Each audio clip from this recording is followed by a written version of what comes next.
Putin फिर से भड़क गए हैं, इतना ज्यादा कि अब शायद ही ये युद्ध कोई रोक पाए। ज़ेलेंस्की का बड़बोलापन यूक्रेन को बहुत भारी पड़ने जा रहा है। एक तरफ जहां पुतिन युद्ध समझौते का मूड बना चुके थे, जहां पुतिन ट्रंप की शर्तें मानने के लिए तैयार हो चुके थे, दूसरी तरफ ज़ेलेंस्की उन्हें युद्ध उन्मादी बता रहे थे।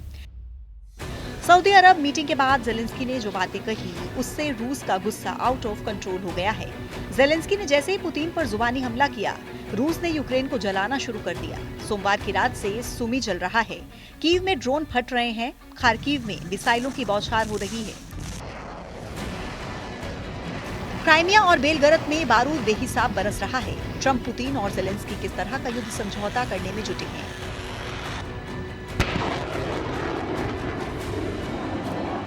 जो बारूदी तांडव बढ़ता ही जा रहा है। आखिर रूस यूक्रेन शांति के बजाय क्यों फिर से खून के प्यासे हो गए हैं? क्या पुतिन के पूरे वॉर प्लान का पता ट्रंप को चल गया है? क्या पुतिन के शैडो वॉर से सुपर पावर डर गया है?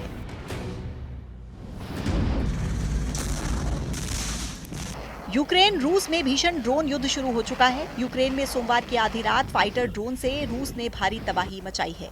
युद्ध विराम की कोशिशों के बीच रूस का ये सबसे बड़ा हमला है, जिसमें ड्रोन से मिसाइलें दागकर पूर्वी खार्किव और सुमी को जला दिया गया। रूस की सेना ने दावा किया कि यूक्रेन में 143 ठिकानों को बारूद से पाट दिया गया है।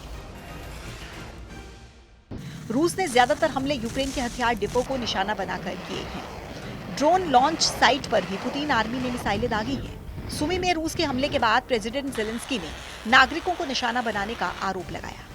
वहीं यूक्रेन ने जवाबी हमले में रूस के पावर सेंटर तबाह करने का ऐलान किया। यूक्रेन सेना के मुताबिक 24 मार्च की रात से शुरू हुए हमले में 140 फ्रंट पर रूस यूक्रेन की सेना में टक्कर हुई। यूक्रेन फोर्स ने जानकारी दी है कि रूस के 99 फाइटर ड्रोन के दस्ते में से 57 ड्रोन को मार गिराया गया है। रूस के क्रास्नोडार में यूक्रेन ने ऑयल डिपो को मिसाइल धमाके से तबाह कर दिया। इसके अलावा यूक्रेन की वायुसेना ने रूस के 13 बड़े हथियारों को मार गिराने का दावा किया। ज़ेलेंस्की आर्मी कई फ्रंट पर पुतिन आर्मी को खदेड़ने का भी दावा कर चुके हैं। यूक्रेन ने हिमार्स रॉकेट सिस्टम से रूस के बेलगोरोद में 4 सैन्य हेलीकॉप्टर्स को मार गिराने की जानकारी दी। रूस के KA-52 और 2 Mi-8 हेलीकॉप्टर्स को रॉकेट से उड़ा दिया गया। बेलगोरोद में 18 मार्च को डेमिडोवका फ्रंट पर भीषण लड़ाई चल रही है। यूक्रेन युद्ध में जबरदस्त टक्कर देने का दम भर रहा है। प्रेसिडेंट ज़ेलेंस्की भी किसी कीमत पर पुतिन के सामने सरेंडर को तैयार नहीं।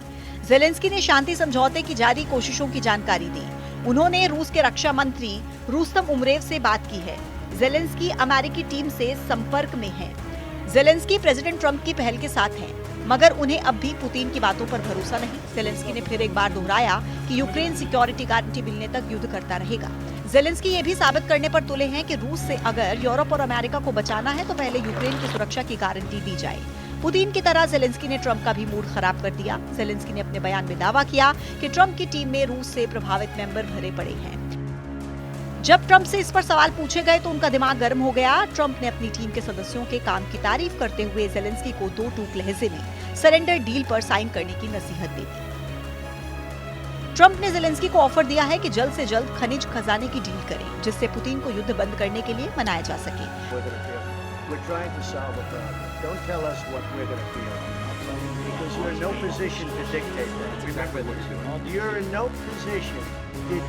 यानी तीनों सुप्रीम लीडर युद्ध समझौते के लिए तैयार हैं, तो फिर दिक्कत कहां है? पुतिन समझौते के लिए तैयार हैं, ज़ेलेंस्की युद्ध रोकने के लिए रेडी हैं, ट्रंप हर हाल में युद्ध रोकना चाह रहे हैं, तो फिर रूस यूक्रेन युद्ध खत्म क्यों नहीं हो रहा?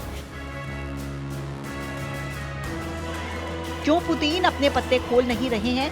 क्यों ट्रंप से ज़ेलेंस्की डर नहीं रहे हैं? क्यों पुतिन से यूरोप खौफजदा है?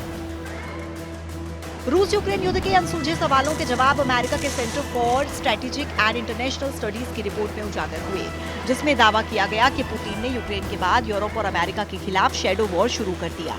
CSIS के मुताबिक रूस ने अमेरिका और यूरोप के खिलाफ साइबर हमले, तोड़फोड़ और जासूसी शुरू कर दी है।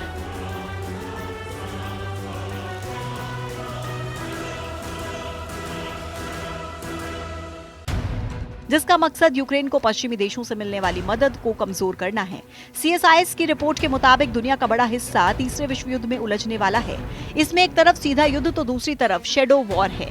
CSIS की रिपोर्ट में हाल ही की कुछ घटनाओं का ब्यौरा दिया गया है, जिसमें यूरोप में सैन्य ठिकानों पर धमाके, सरकारी ईमेल हैक और समुद्र के नीचे के केबल काटने जैसी वारदात में तेजी से इजाफा हुआ।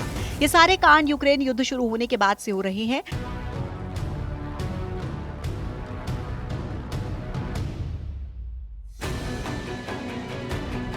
रिपोर्ट के मुताबिक रूस का शैडो वॉर नाटो फोर्स के लिए खतरे की घंटी है।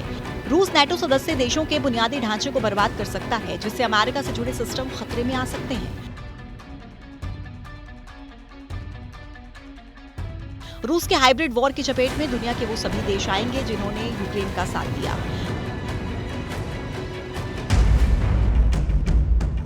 पुतिन के प्रवक्ता दिमित्री पेस्कोव ने जानकारी दी है कि फिलहाल युद्ध समझौते पर उन्हें किसी तरह के ऑर्डर नहीं मिले। रूस की आर्मी पुतिन के पहले से दिए गए ऑर्डर पर एक्शन में है, यानी युद्ध के हाल फिलहाल रुकने की कोई गुंजाइश नहीं है। पुतिन जानते हैं कि बाजी उनके हाथ में है। समझौता हुआ तो भी, नहीं हुआ तो भी फायदे में रूस है।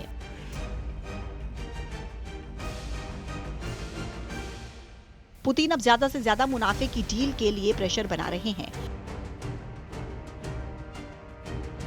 रूस ने फिलहाल यूक्रेन के 5 बड़े हिस्से पर कब्जा जमा रखा है। यूक्रेन के ये वो इलाके हैं जहां ज्यादातर लोग रूसी भाषा बोलते हैं, जहां रूस ने सर्वे करवाकर दावा किया है कि ज्यादातर लोग रूस में शामिल होना चाहते हैं, मगर रूस के सभी दावों को ज़ेलेंस्की खारिज करते रहते हैं।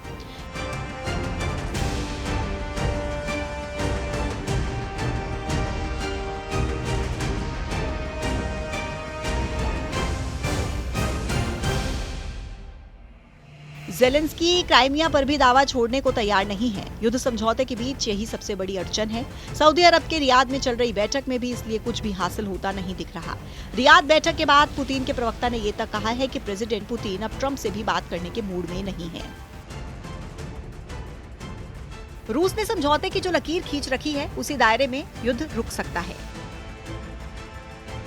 पुतिन यूक्रेन की जीती हुई जमीन से पीछे नहीं हटने वाले। पुतिन यूक्रेन को नाटो का सदस्य नहीं बनने देंगे। पुतिन की मंशा ज़ेलेंस्की को यूक्रेन की सत्ता से बेदखल करने की है। मतलब जब तक ये सब होता नहीं, युद्ध चलता रहेगा, लाशें बिछती रहेंगी, रूस का यूक्रेन में कब्जा बढ़ता रहेगा।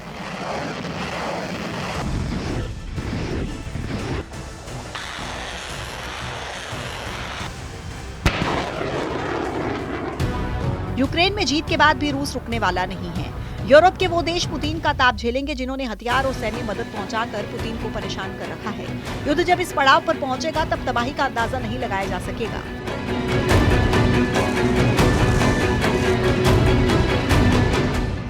रूस की तरह यूरोप के भी कई देश एटमी पार हैं, जो अपनी रक्षा के लिए न्यूक्लियर हथियारों का इस्तेमाल कर सकते हैं। ऐसे विनाशकारी युद्ध की दहलीज पर पहुंच चुके यूरोपीय देश इसलिए पुतिन के खिलाफ एकजुट हो रहे हैं।